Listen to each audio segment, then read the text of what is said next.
Let's now hear our keynote speaker from The Economist to talk about Asia's economic landscape in 2025.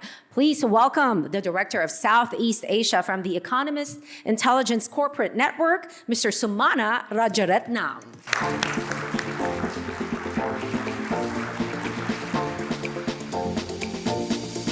Thanks, Tina. What's going to happen in 2025 when the world's biggest economy takes a sharp protectionist turn? What's going to happen if the Trump administration takes a much more transactional approach to its security relationships? And how are you going to factor all of this in when we have the advent of AI that's changing everything from healthcare to warfare to the way that we live in cities? Well, if you have about 20 minutes and you can resist the popcorn and the 360 phone booth outside, I'm going to try and help you answer some of these questions. And I'm going to do so by taking you through a short outlook on the macroeconomic environment of the region in Asia, some of the wealth trends that we are seeing here as well, and then a couple of things that you need to look out for in 2025. So here is our short-term economic outlook, and that's our hexagon map of the world. So each of the hexagons is a country, and on your left is North America, and on your right is Asia Pacific, where we are sitting. And it's a heat map, so the more blue and lighter colors are slower economic growth, 0 to 2%, and the brighter colors are faster economic growth from sort of 3 to 8%. So you can see if you look on your left, Donald Trump is the president-elect. He will be inheriting a slowing US economy. So the US economy has really done very well over the last 2 years. It is slowing down just a little bit, and that will have consequences for all of us. But it's still growing at 1.7%, which for an economy the size of the US is just excellent. You can see Europe in the middle, lots of purples, lots of blues, not really doing very well as a region. It is slightly improving next year, but with Germany, the biggest economy there, not doing very well, we expect momentum to be slow in Europe. In the world, there are also two wars that are raging, two regional wars. One is in the Middle East between Israel and Hamas, and also between Ukraine and Russia that's been going on for a while. Both of those are things that concern us, of course, from a security and social perspective, but also from a macroeconomic perspective. So we'll have to see how those pan out, and I will talk a little bit about those. But if you look at our region, that's where you see all the reds and the yellows. Good economic growth, right? India, you can see there the fastest growing big economy. It slowed down a little bit the last quarter just after the elections, but predicted or forecast to grow at about 6 to 7% next year. Vietnam, Thailand, Malaysia, Indonesia, Philippines, all growing at very good rates. And China, it is slowing down because of the property crisis and a lack of domestic demand. But we still forecast China to grow at 4.7% next year. And for both secular reasons, as the Chinese economy matures, and also the US-China rivalry, we do expect China to slow down to about 3% growth by 2030. But that 3% growth in China shouldn't be underestimated. It's still more than India and Indonesia put together. For next year, we forecast, as you see at the top there, global economic growth to be at around 2.7%. And that is a bit slower than average. The average growth before the pandemic was about 3.1%. But given the world that we're in, coming out of the pandemic, with these wars, with all of the changes that are happening and the rise of industrial policy, that is a pretty good growth story. So the near-term outlook is improving. Now I want to talk about two things that I think will really impact consumers and people who live in cities. You know, Hari talked a lot about urbanization and how long more we have of that in Asia and how that is driving growth. Here are two lines, right? These are inflation for developing economies in red, so you can see that is higher, and then developed economies in blue, and that is lower. And it's from 2020, so around the time of the pandemic starting, all the way to 2029, which is our forecast. And what to take away from this is that we've all been through that big spike in inflation, and you can see that it is coming down. So this inflation is our core forecast. Prices are coming down. They still are high, although the worst of the cost of living crisis is over. But the other thing is that if you look at the left of that graph and the right of it, you'll also see that inflation is going to be higher for the next forecast period, which is 5 years, than it was before the pandemic. So before the pandemic, the 10 years before, inflation was about 1.5% on average. And we are looking at a 2.5% average for inflation. So if you compound that over 5 years, over 7 years, that can really hit the pockets of consumers and the amount of disposable income that they have to put towards things like rent or mortgages or all of the stuff that they buy. The other factor here, and here's where things start to get a bit saucy, is interest rates, right? So we've been watching interest rates. Here are some of the interest rates of the big central banks in the world. So you have the Fed, you have the ECB, you have the UK central bank, all there on top. And then at the bottom, you have the Japanese central bank. You can see that they are increasing their rates. But the general trend across the big central banks is that inflation, while it comes down, it gives them some room to cut their interest rates. And we are watching the Fed. They've already cut rates once this year. We expect them to cut them at least once more. And that's good news. But if you look at that box, you can see also the gray part of that box, which is our forecast. So we had initially forecast 100 basis point cut up to 2026 from the Fed.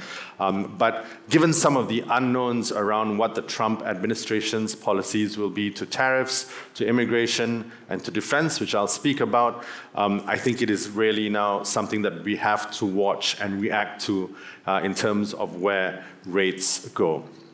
Now, I want to talk a little bit about Southeast Asia because this is a big trend that has really changed the way the economic structure of Southeast Asia has been shaped over the last 5 years. So if you look at that box on the left of the screen, you can see 3 graphs, and they have different colors in them. That is the aggregate GDP of Southeast Asia. So putting all of the 10 economies of ASEAN together, their economic growth in 2014, 2023, and 2024. And so the first thing to look at is that, it's pretty good growth, around 4.5% to 5% across that time period. That's great. And then if you look, the first thing I want you to look at is the yellow part of that bar. And the yellow part of that bar is gross fixed investments. And you can see in 2014, it's quite big, reduces a bit in 2023, but this year, that yellow part of the bar is a big part of economic growth in Southeast Asia. And what is that yellow part? It's really all that you see on that map. It's infrastructure built. It's things like airports, new cities, bridges, special economic zones. All that is coming online either partially or fully this year. These are big projects that are funded both by public organizations and private capital. And they'll come online over the next 5 to 7 years, but a chunk of them have come online this year. And that's why you see that yellow part of the bar very big this year. But I think a more interesting trend is really at that blue part of the bar that you see at the bottom, right? So that is net exports versus minus imports, right? So the external balance of countries. And we think of Southeast Asia as an export-driven region, and that has been the case for the last 15 years. You can see in 2014, we had a very positive external balance. In 2023, that decreased. And this year, for the first time in 15 years, 2024, we are a net importing region. That's a big change for Southeast Asia.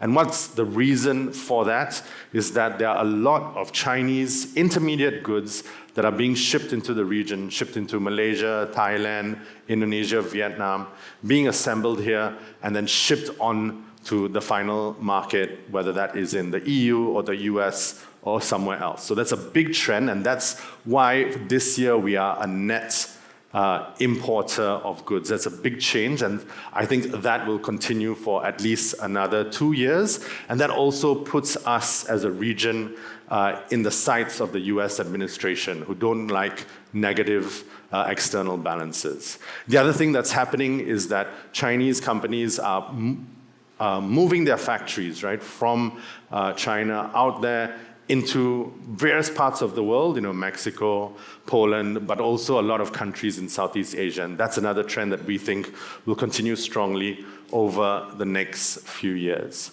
Now, a few trends at the city level, and again, Hari referenced quite a lot of these, and one of them was the sheer size of the economic and income growth of consumers in Southeast Asia.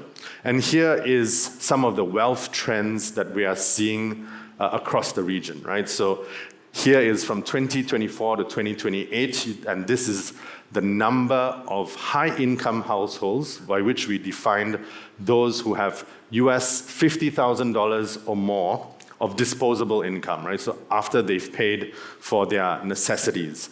And you can see, I think no surprises at the top, Japan and China are there. If you look at China, though, it's almost a doubling of the number of households with $50,000 US in 4 years.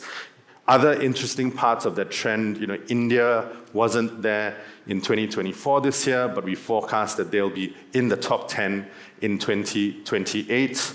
Malaysia, quite a big increase in the number of households there as well. And you can see Indonesia, even though it rounds off this list right at the bottom at number 10, it's still a significant increase in the number of households. So a lot more wealth and income, disposable income, which is very important, coming into the region. And of course, the region is also a very disparate region, right? Especially our cities and our mega cities.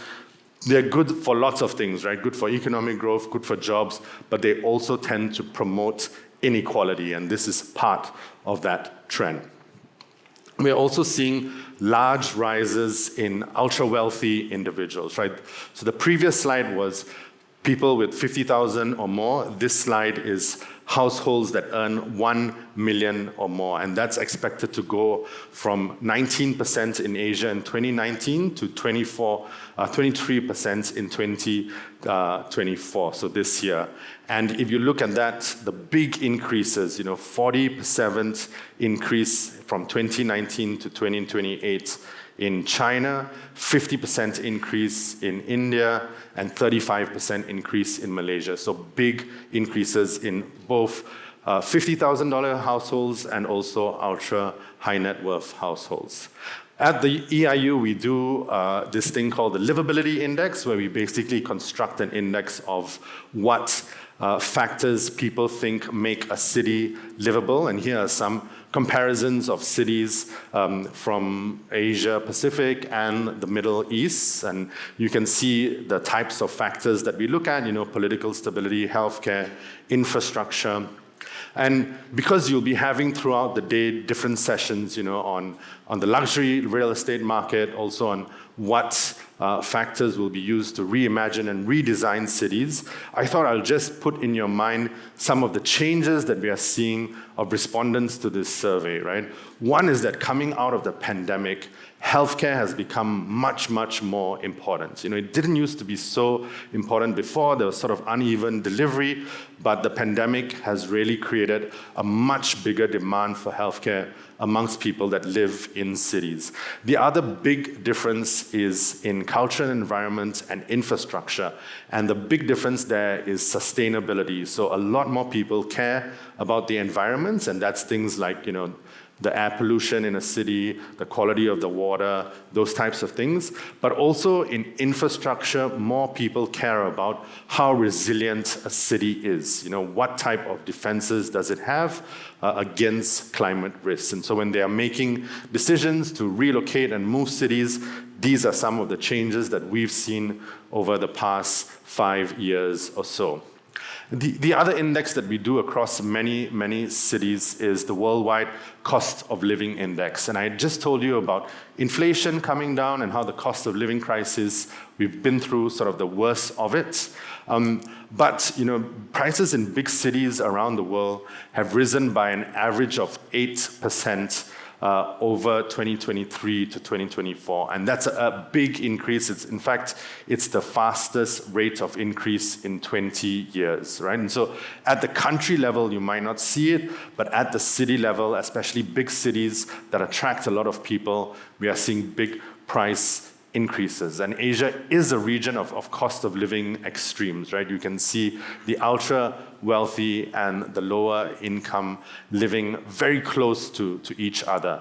And so one of the things that we think planners should think about is how to maintain this quality of life amid this consumer price inflation and amidst this inequality that's developing in a lot of these big cities. Now, some trends to think about for the world ahead in 2025, and we do this publication every year.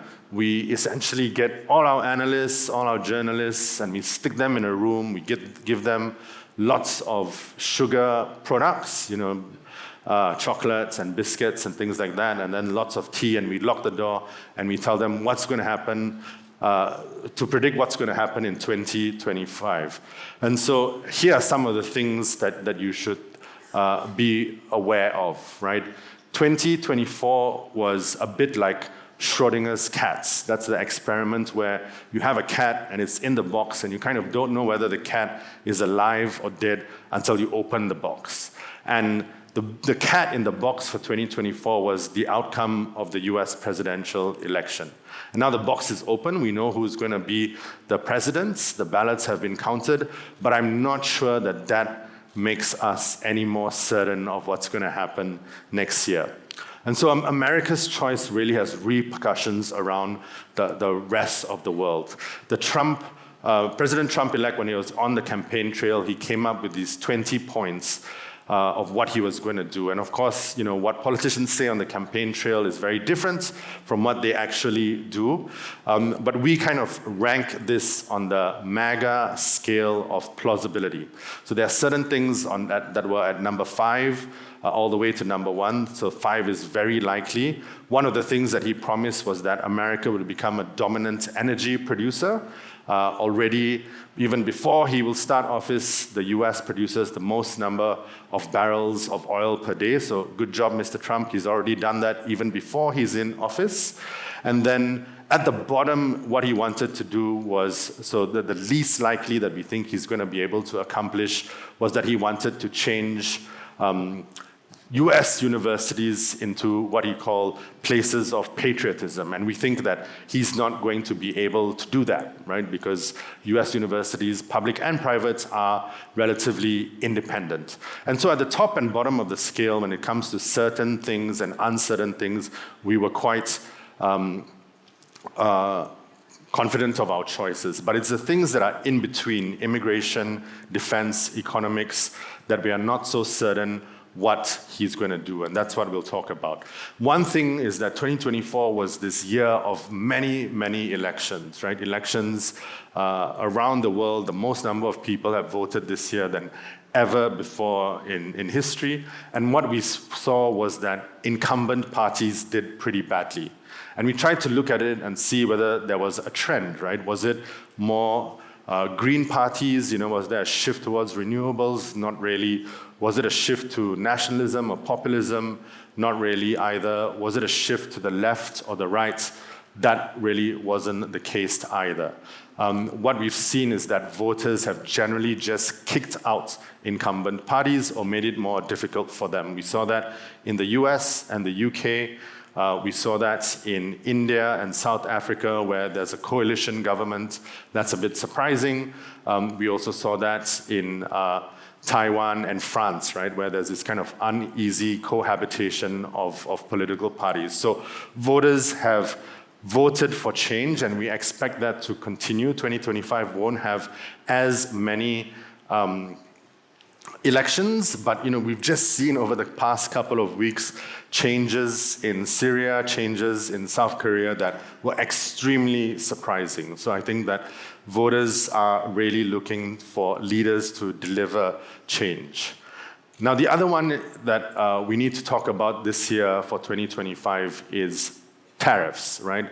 Donald Trump has said that he'll put a 60% tariff on China, all goods coming out of there, and a 10 to 20% tariff on goods that are from the rest of the world. And that's effectively like a sales tax on the American consumer. Now, trade between the US and China is around $550 billion. And if you truly had a 60% tariff, that trade would fall by about 85%. So what we think is that as Donald Trump tries to move this through the business community in the US and also through Congress, these types of things will be watered down. So we expect probably around 25% tariff on China and a 3% tariff on goods from the rest of the world on average, right? And also Trump himself will probably go after the headline, so he'll want to see a big tariff number, but his team will then work many different sort of carve-outs or caveats to those types of deals. But if there are these big tariff increases, as we do expect there to be a bit of a downside effect on macroeconomic growth in Asia Pacific from anywhere from around 0.8% to 0.4%. And over the course of 2 years, this could also reduce growth in the US by up to 0.5%. So do expect prices to go up if there are increased tariffs, and do expect China, which has been quite restrained so far, to react as well, right, in terms of how they will deal with US tariffs. Now, one positive thing really coming out of China is the clean tech boom. As consumer demand is quite weak, China has tried to pivot to a new economic model that it calls new productive forces with a heavy reliance on technology. And a lot of that technology is clean tech, things like solar panels, batteries, EVs. We've seen them produced very efficiently in China, sometimes with government support. Some companies do that without government support. But they've been exporting that to the rest of the world. There's a very interesting example in solar panels. This year, Pakistan was the fastest adopter of solar panels in the world. And they got all of that cheap solar panels from China. And it really fundamentally changed the electricity grid in Pakistan. Electricity was expensive and it was unreliable. If you were a consumer or a factory owner and you could afford it, you would get these solar panels, you would install it, and you'd have your own access to power. You would take yourself away from the grid. And that's good for all of those folks that could afford it, but it also ironically made the grid in Pakistan even more unreliable because there's just less demand now for power and less revenue. The other thing is that the question at the bottom there, have global greenhouse gas emissions peaked? Now, China has to report its greenhouse gas emissions every 2 years. It missed the last time that it was supposed to report, but it is supposed to report this year on the 31st of December what their emissions have been. And we looked at a lot of academic studies, and it looks like greenhouse gas emissions in China peaked in 2023 and have been falling in 2024.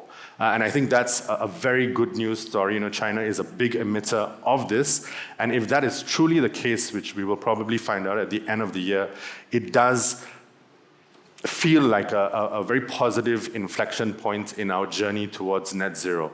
Now, there's still a whole ton of work that needs to go in that journey towards net zero, but this is a big positive story that's coming out of China's clean tech boom.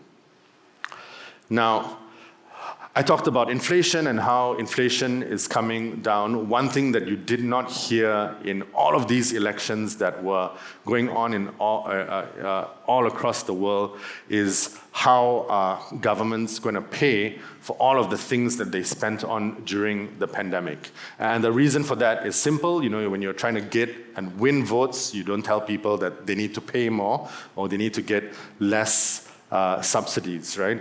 And so Western economies in particular now have to go into deficit reduction mode, and that's going to be a challenge for them. You reduce your deficit by increasing growth, by increasing taxes, or by cutting costs, and all of those are very unpopular. We saw how recently how unpopular that was in France. It made the Barnier prime ministership come to quite a quick end. But painful choices loom, and part of that is also due to more countries having to spend on defense themselves, given that the US is likely to withdraw from a lot of its security alliances. Now, AI, I'll talk about this a little bit, and then I have one more slide for you after that. We think that it's really crunch time for AI this year. In the next 3 years, 2024 to 2027, about $1.4 trillion is going to be spent on AI infrastructure. If you look at just AI data centers, regular data centers, and data centers for crypto mining, from 2024 to 2028, the amount of energy that just those 3 types of data centers will use will double. And also AI is sucking up not only infrastructure and the money for infrastructure, energy, but also sucking up lots and lots of data. And we haven't really seen the results, right? So when we look at the productivity on a national scale, from national economics and statistics, we're not really seeing that.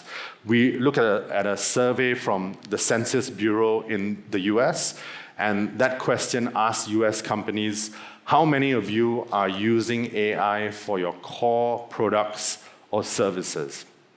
And the answer was 5%, which is very, very low if you think about it.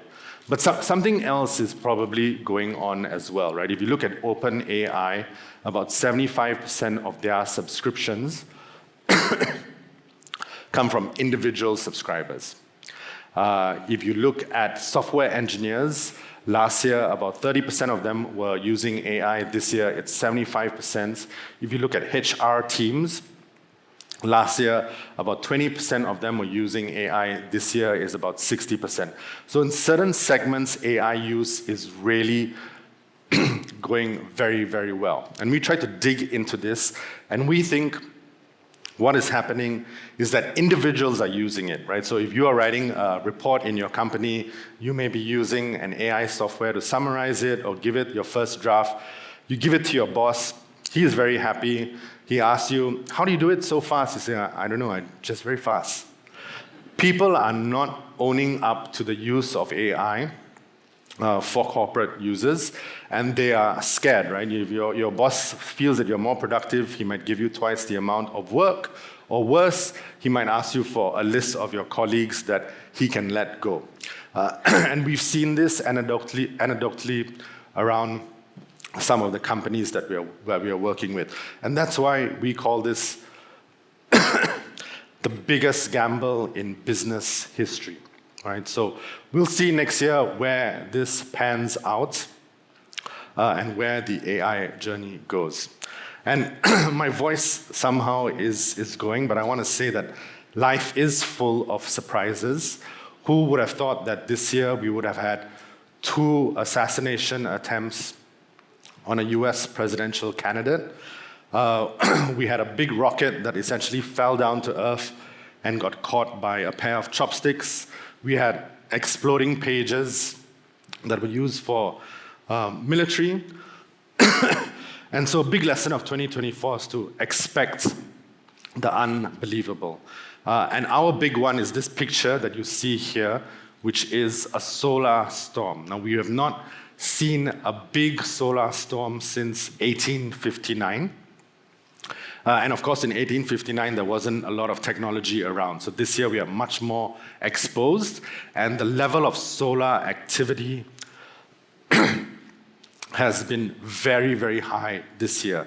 If any of you have gone to see the aurora, you would have seen it from much, much further south. So that is one of the big trends that we think you should watch out for. So I want to say thanks very much for listening to me, and hopefully some of these trends help you throughout the rest of the day, throughout all of the great panels that are going to go on. Thank you very much.